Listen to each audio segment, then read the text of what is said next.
I recently saw a picture of the old guard standing their post before the tomb of the unknown soldier that struck me with its similarities to the calling that we have as the church. The representatives of the old guard, which is an army unit that stand before the tomb of the unknown soldier in Washington, D.C., do so for the purpose of honoring that tomb and the legacy of self-sacrifice that that soldier represents. Those who are part of the old guard hold themselves to some of the highest, if not the highest, standards of dress and conduct in all of the United States military. They strive for perfection in terms of their presentation, both in their actions, their interactions, and their appearance. They maintain an exceptionally high standard of personal conduct. They're never to be heard cursing, they're never to be seen drinking alcohol, and there's a long list of other things that they're prohibited from doing, especially while they're wearing their uniform or in the barracks awaiting the period of their posting.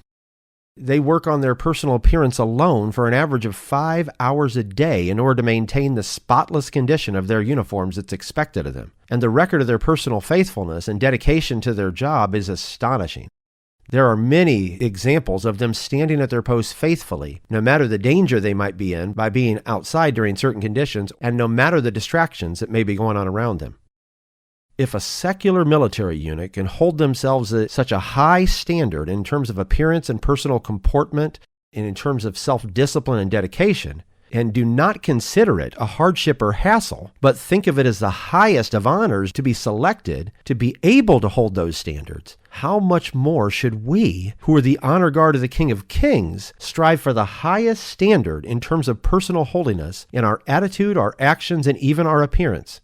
We are the visible legates of the invisible Lord of all creation, the ambassadorial expressions of his kingdom to come. And having that calling should be something we would hold as the highest honor and would never want to do anything to devalue or to besmirch.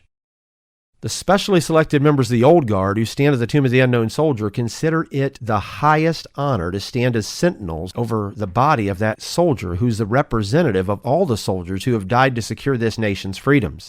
They're committed not only to a high standard of excellence in terms of their service, but, as I just mentioned, to the highest measure of faithfulness as well. During times when severe hurricanes were approaching the coast and the politicians in Washington, D.C. quickly fled the city for less dangerous environments, the old guard continued to stand their post, even when they were permitted by their commanding officers to stand down and seek safety from the inclement weather conditions and sometimes dangerous storms. They have consistently and adamantly refused to desert their post of honor, willing rather to die with honor if that is the price than to live without it. Those of us who lay claim to the Christian faith are the spiritual honor guards of a tomb as well, though there's no body that lies within the tomb that is central to our faith.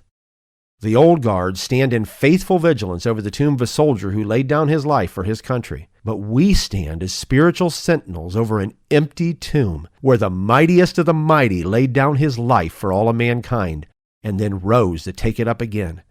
How much more should we be clothed with dignity? Those of us who stand before the empty tomb as heralds of the highest, how much more should we, who are called to act as the vanguard of his kingdom, comport ourselves in every way with holy honor and divine dignity, and with a purity and an integrity that is dramatically different than anything seen by the bulk of this dark and dying world?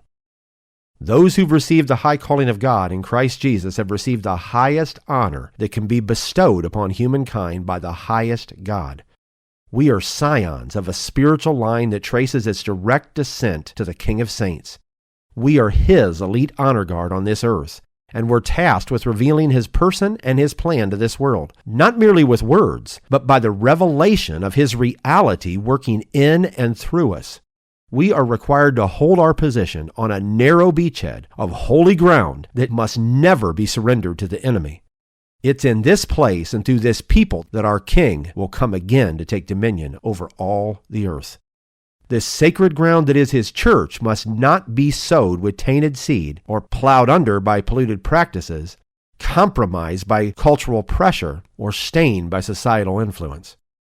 It must be protected against direct frontal assault by the enemies of God or any indirect attack against it. And it must be preserved against the slow, subtle encroachment of cultural change and spiritual compromise.